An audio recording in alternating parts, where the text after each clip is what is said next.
Hello guys. Dahil bakasyon ngayon, kaya tayo ng lumpia. May shopping board naman, ba't hindi nang gamitin?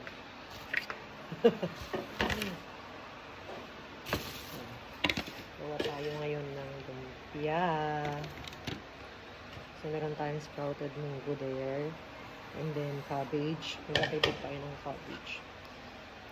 And then, beans. Dubyas. Lagyan natin ng dubyas. Yung ating lumpiang gulay. Actually, mahilig kasi ako sa lumpiang gulay. Pag bumibili kasi ako sa labas, bumibili ako ng 50 pesos. 40 pesos. Ganun. Tapos sa isang kainan lang yun. Ang takaw ko guys.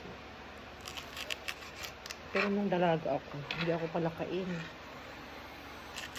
Pero siguro kapag naging mami ka na, tsaka lagi ka kasing pagod, madalas ang pagkain mo. Mas lalo ngayon bakasyon namin. Because we are given 1 month vacay. So thank you, DepEd. Pero kasi ang sinasabi nila, ano yun eh, proportional ba yun? Yung parang sa bawat week may naiipon yung guro na parang ilang oras at naiipon yun. So yun yung naiipon na naiipon. Kaya nagkakaroon kami ng 1 month vacation. Parang pinaghirapan din namin daw yun. Parang gano'n. But still thankful kasi as in 1 month uninterrupted vacation. So, malaking bagay na yun para makabanding din yung anak ko. Kasi I'm a working mom. Ang nag-aalaga sa anak ko ay hipag ko. Sorry, I don't have any makeup. Kasi nga po, wala naman po ako sa school. So, I'm a plain housewife for the month of April. Taking care of my baby boy, Tyler. Which is so bangad. Para din lang akong nagkaklase palagi dahil sigaw ako ng sigaw. Kasi 3 years old na siya. So in his age, yun na daw po yung kakulitan nila. Ang bangad talaga, no? Kaya super believe din ako sa mga mamis na sabihin mo na, walang trabaho. Pero, trabaho naman nila lahat ng bahay. Hirap din po. So, makaka-relate ka din talaga sa kanila. Kasi pag nasa bahay ka, sabihin mo, ang bilis din ng oras. Tapos alam mo yung pagod ka din kasi mag-iisip ka ng lulutuin mo sa, ay, almusal pa lang, mag-isip ka na. O kaya pwede ulamin. Tapos sa tanghali na naman, magluluto ka ulit. Tapos sa gabi ulit, nakapagod din. Tapos mas lalo pag ikaw pang naglalaban ng mga damit. Diba? Ako ngayon naglalaba talaga ako ng mga damit namin. Pero minsan, pag pagod na talaga ako, nagpapalaba talaga ako. Kapalaundry. Mas tipid kasi pag laundry na eh. Kasi pag kunwari nagpalaba ka, sabon mo pa, tubig mo pa, diba? Kuryente pa. Syempre magpapawashing ka na din. Pero di naman kawawa yung maglalaba. So pag laundry, nakatupi na kasi eh. Yun din ang maganda sa laundry. Nga lang. Syempre, machine yun. So dapat ang papalaba mo yung mga hindi masyadong marumi. So ayan. Medyo marami na. So itabi natin yung iba. Kasi baka bukas magpapansit ako. Kasi I'm craving for pansit.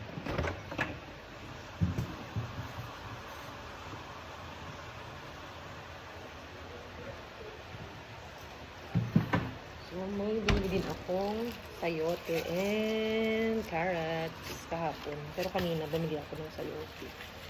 Kaya sabi ko, pang dagdag. Tapos isang carrots lang. Yung pakulay lang. Tapos minsan na natin hugasan. Done na daw, Ate Pani! Oh. Habang gumagawa ko ng lumpia, naliligo yung anak ko. Mommy's doing something. Take a look. Anak, come on. See mommy. Tignan mo. Nagpapababy yung anak ko. Kapag andito naman ako, gusto niya ako. Ako lahat.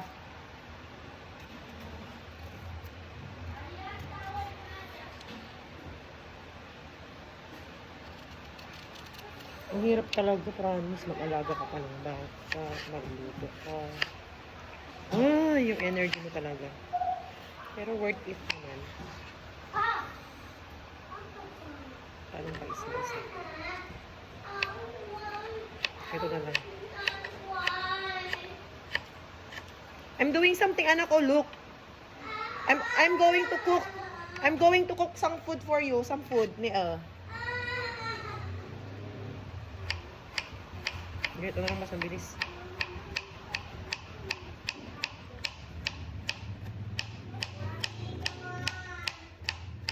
Siya nga pala guys, maghugas naman ako. Pero hugasan pa rin naman natin itong mga ito. Later!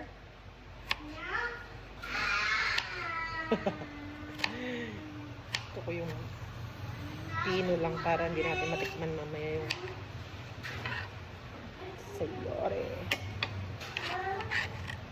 Aside from sayote. Oo, I gonna finish this first.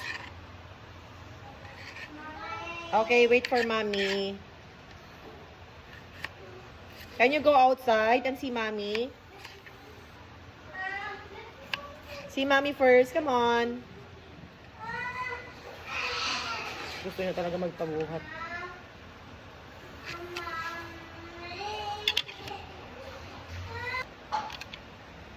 So, ayan guys.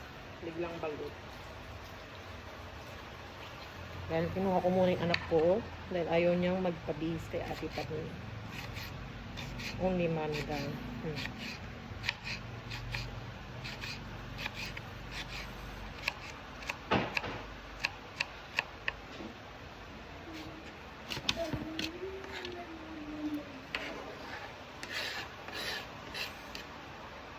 Okay, done. Pasa na natin.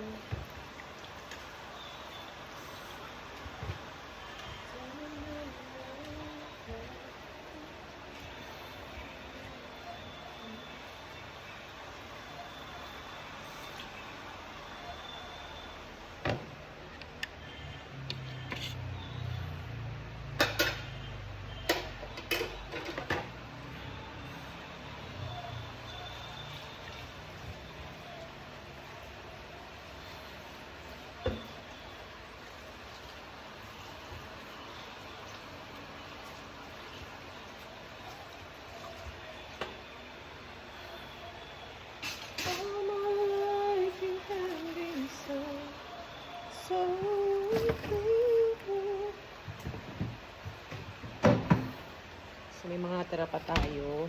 Yun ang gagawin nating pansit bukas. Ipapansit tayo tomorrow.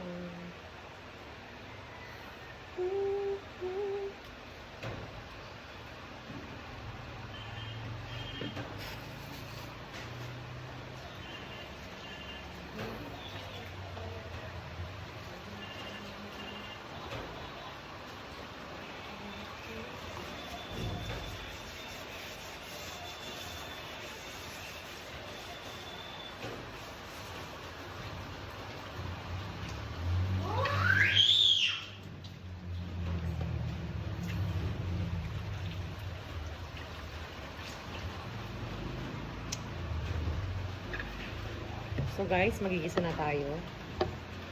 So, samahan niyo po ako mag-isa.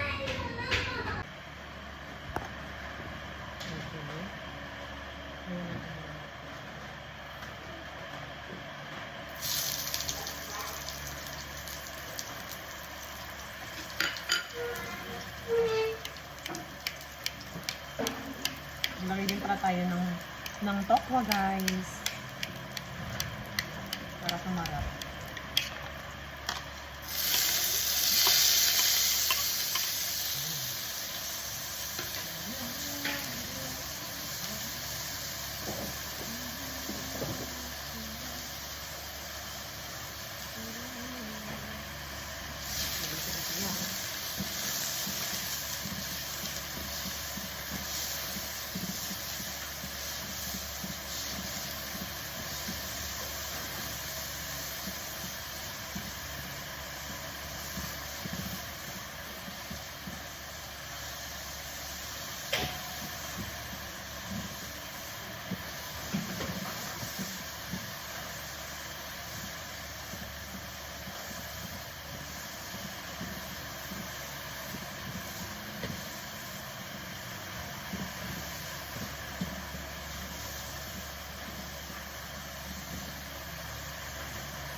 Gawin na din natin yung mga gulay.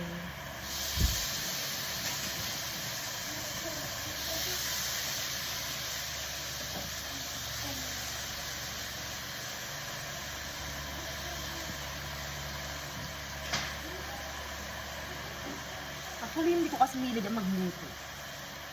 Trying hard lang talaga ako. Tamad din kasi ako talagang magluto. Napipilitan lang akong magluto kapag andito yung asawa ko.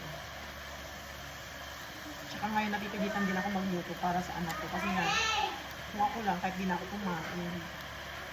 Pero syempre, iniisip mo din yung anak mo. Kasi andito din yung pamangkin ko. So, kailangan ko na lang magluto. Huwag mong hati, yung kalahati lang kanin. Kasi baka hindi niya rin lang maubos na naman yan.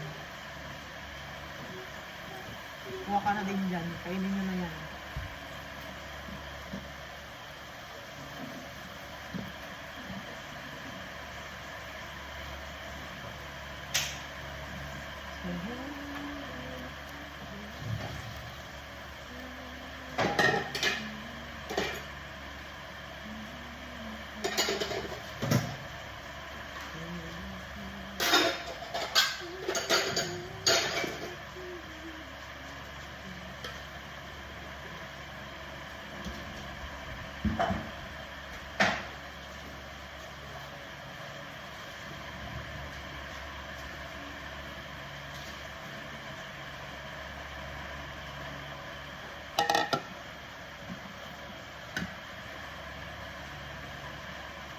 Oh no.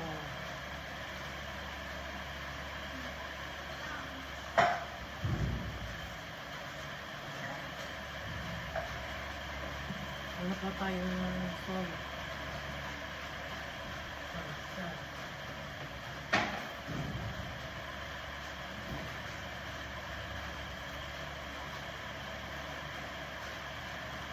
To the rescue ang ating oyster sauce.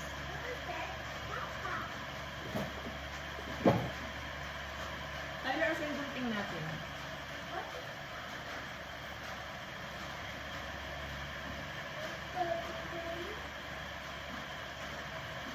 So, ayan, maglagay din tayo ng konting oyster sauce.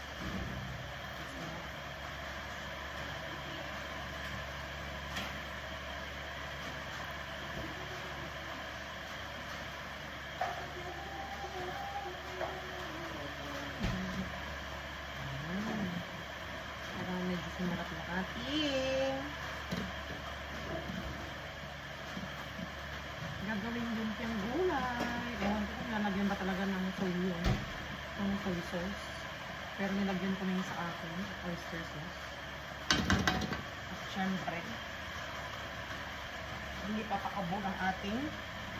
Kinamay na asin. Oh no, kinamay na talaga ah. At magic sarap.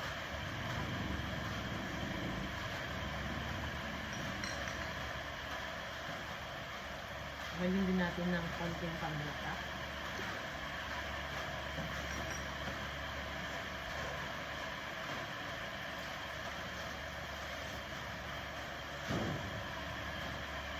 Pag nagluluto ako guys, mas marami ang hugas. Hugas ng kamay, hugas ng plato. Kasi kunwari, pag nagluluto kasi ako, gusto ko yung malinis. Ayoko na ang kalat. Ewan ko ba? Pati sa school, pag kunwari nagtatrabaho ako, gusto ko malinis muna yung mesa ko. Kasi pag ang dami yung nakapatong-patong na mga papel, parang mas lalo akong nag-stress. Kaya gusto ko once na nagtrabaho ako malinis. So, ayan. Iluto na natin siya ng bonggang-bongga para mamaya kahit konting prito naman.